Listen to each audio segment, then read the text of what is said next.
C'est une simple introduction à la gastro-hépato-entérologique, un rappel anatomo-histologique de l'appareil digestif. L'appareil digestif est l'ensemble des organes dont la fonction principale est la transformation et l'assimilation des aliments. Divisé en deux, le tube digestif proprement dit, qui se commence par la cavité buccale, l'œsophage, l'estomac, l'intestin grêle, le côlon et puis on a les organes annexes, le foie, le pancréas et les glandes salivaires. On commence par la cavité buccale, c'est la partie initiale de l'appareil digestif. Elle permet la mastication, la dégustation, l'insalivation des aliments. Constituée par la langue, les dents, les glandes salivaires, qui sont divisées en trois groupes, sublingual, sous-maxillaire et les glandes parotides. Puis, on a l'œsophage, qui est un conduit musculo-membraneux élastique et contractile destiné à transmettre les aliments du pharynx à l'estomac.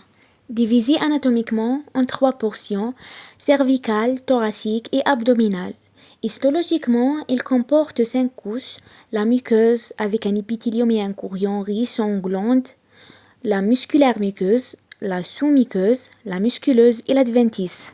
On passe maintenant à l'estomac, le segment le plus dilaté du type digestif, situé entre l'œsophage et le duodénum. Il joue un rôle important dans la digestion par ses fonctions mécaniques et sécrétoires. Il présente deux faces, antérieure et postérieure, deux courbures, petites et grandes, deux orifices, œsophagien et duodénal.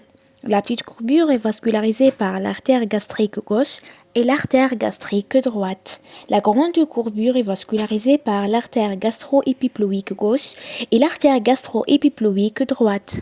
Le cardia de l'estomac, c'est l'orifice qui constitue la jonction entre l'œsophage et l'estomac. Il forme un repliement qui joue le rôle de sphincter.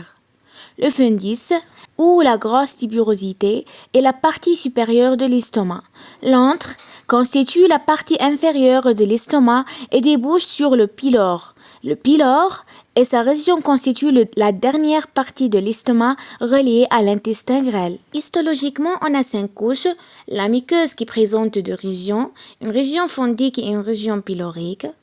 La musculaire muqueuse, la sous-muqueuse qui est un tissu conjonctif lâche, la musculeuse qui est faite des fibres musculaires lisses disposées en 3 plans, l'oblique interne, le circulaire moyen et le longitudinal externe. La couche la plus externe est la séreuse. On passe à l'intestin grêle qui fait suite à l'estomac.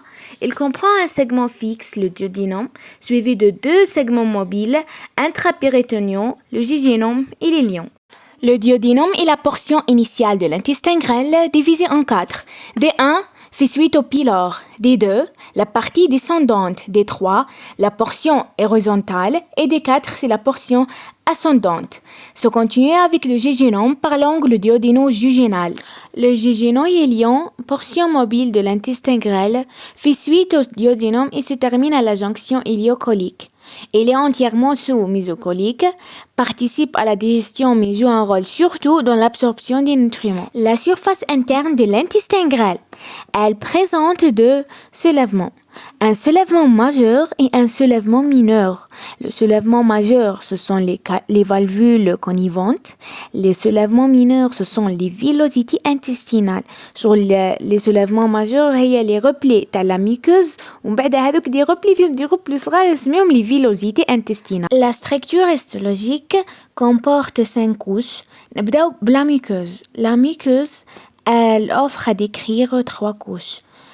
La couche des villosités, تحتها la couche des glandes, تحتها la couche des lymphoïdes. Puis on a la musculaire muqueuse, la sous-muqueuse, la musculeuse et la séreuse. L'intestin grêle présente des fonctions exocrines, endocrines, fonctions d'échange, absorption et fonctions de défense. Le grand intestin est la partie terminale du type digestif, s'étend de l'extrémité distale de l'iléum jusqu'à l'anus. Le grand intestin est divisé topographiquement en côlon et rectum. Il est segmenté en le sécum, le côlon qui comporte côlon ascendant, angle colique droit, côlon transverse, angle colique gauche, côlon descendant et le côlon sigmoïde. Puis on a le rectum et le canal anal. Situé dans la cavité abdominale au-dessous du foie, de l'estomac et de la rate. Il s'étend depuis la fosse iliaque droite jusqu'à la fosse iliaque gauche et le pelvis. En coupe transversale, on note l'absence de valvule connivente, l'absence de villosité, comprend 4 couches, la muqueuse, la sous-muqueuse, la musculeuse et la séreuse.